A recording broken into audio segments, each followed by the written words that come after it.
Happy New Year, BookTube.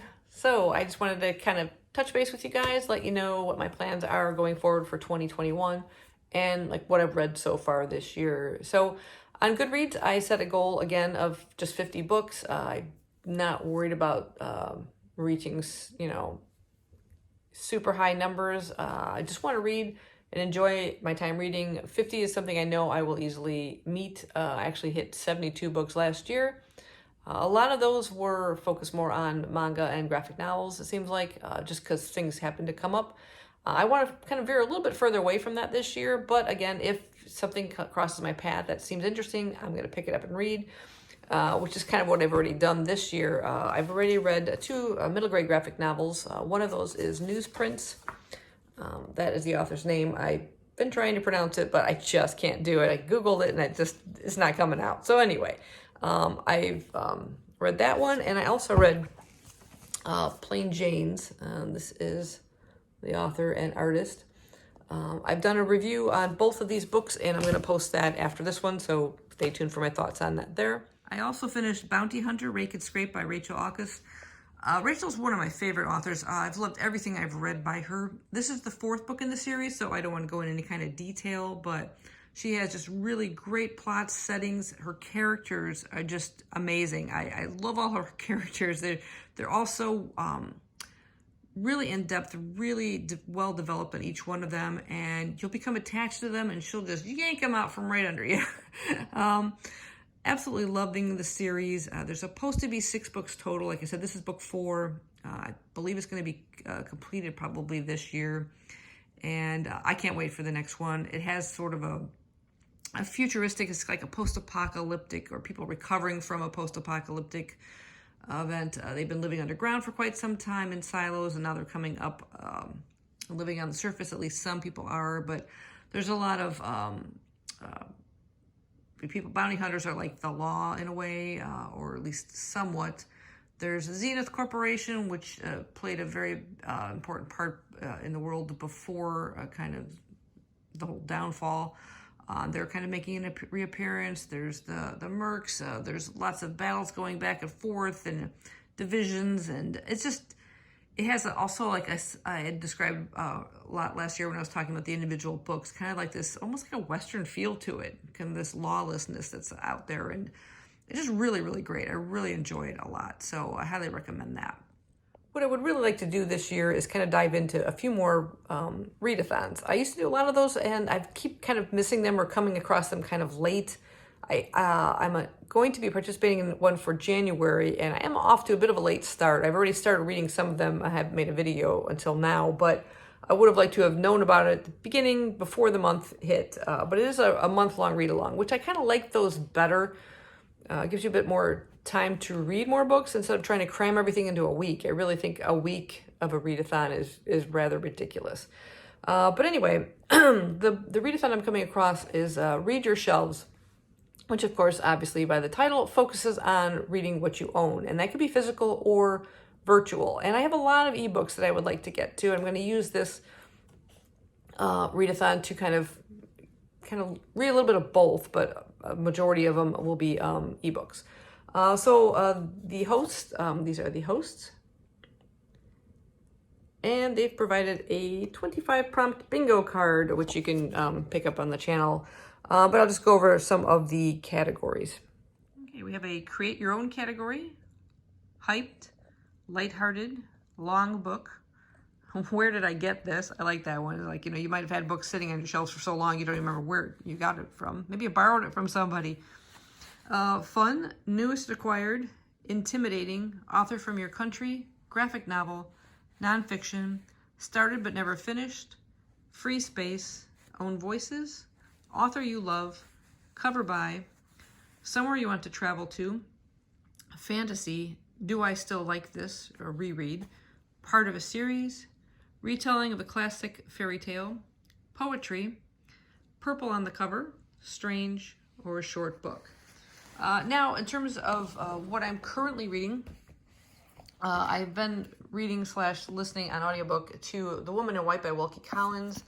I am probably about 3/4 of the way through it, and this is going to be easily covered under long book, possibly intimidating for the 2 prompts. You can double up or triple up on the prompts for the readathon.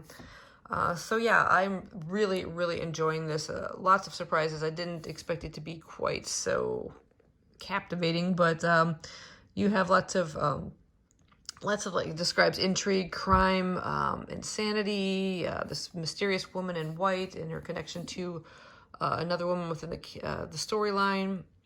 Sir Percival Glyde and Count Fosco are villains of the story. I'm just absolutely loving this. So that kind of knocks off at least 2 prompts. And then for the nonfiction prompt and also for newest acquired, I'm going to be reading Aoka Gahara, The Truth Behind Japan's Suicide Forest. I've actually started this last night. I'm only like about 11 pages or so in. And I just find the topic of the forest absolutely fascinating. This delves into like how it formed through a volcanic eruption and stuff. And yeah, I'm really enjoying that one so far. In terms of the ebooks, I have downloaded some of the ebooks to my iPad here. I'll be reading them mostly on my Kindle. But just so you can see the color photos of them. Sleepless is published by Red Ink, and I think that's Lou Mora or something. It's kind of cut off on the author. But anyway, this is one I'm going to choose for the either create your own category. It's going to be a horror category. I've read some other books in the Red Ink series, which I've really enjoyed. They've been nicely creepy. And pretty good stories, so I've chosen that one for that particular category. I don't think it fits anything else. Maybe strange, I suppose. But mostly it's going to be a create your own category. Next up, I have Aged for Murder by Fiona Grace. That one I chose for Somewhere You Want to Travel. Now, I've been to Italy before, but this one takes place like in the Tuscany region, and just absolutely beautiful. And I was just intrigued, and I felt in the mood for some cozy mysteries, so I went ahead and picked that one. I don't think it fits any other category here. Moving on, Carlos ReadAthon, Rose of Fire. This is a prequel to the Cemetery of Forgotten Books 4-book series, which I read last year in succession, and one of my favorite reads, all 4 books together. It was my favorite read of 2020. For that, I'm going to choose the prompt of author you love and also short book. I've actually finished it already. It's only like 12 pages, and then there's some added material of like prequels or, like a sneak peek look at some of the other books in the series. But in terms of the actual novella, it's only like 12 pages long. It gets into this sort of magical realism that I wasn't quite expecting. I wish it was more than just 12 pages. I wish we got a little bit more out of this particular story. Unfortunately, we never will get any more from this author who passed away. But I still love it. So it was an intriguing read. I'm glad I came across it. I forgot I had downloaded this, so I guess it could almost be a where did I get this, because it was on there, and as I was flipping through looking for books to choose from, I'd forgotten it even existed. So yeah, it's good. That could be author you love and maybe where did I get this. And then moving on, the last one I'm going to be choosing is All Butter Short Dead. This qualifies easily for purple on the cover. Also part of a series. This is the prequel to this particular series by H.Y. Hanna. I read the number 1, and this is, like I said, I think it's 0 point whatever. But features our main character, who I forgotten her name at the moment. I'm drawing a blank. But she'd been living in Australia. She was a businesswoman who was very successful, made a lot of money, and has suddenly decided that, she just wants out of the corporate world and a little bit more laid-back life, and is desired to return home to England and open up a tea shop, her own little tea room. There's going to be a cat in the story. Sadly, no dog, but the covers are absolutely adorable.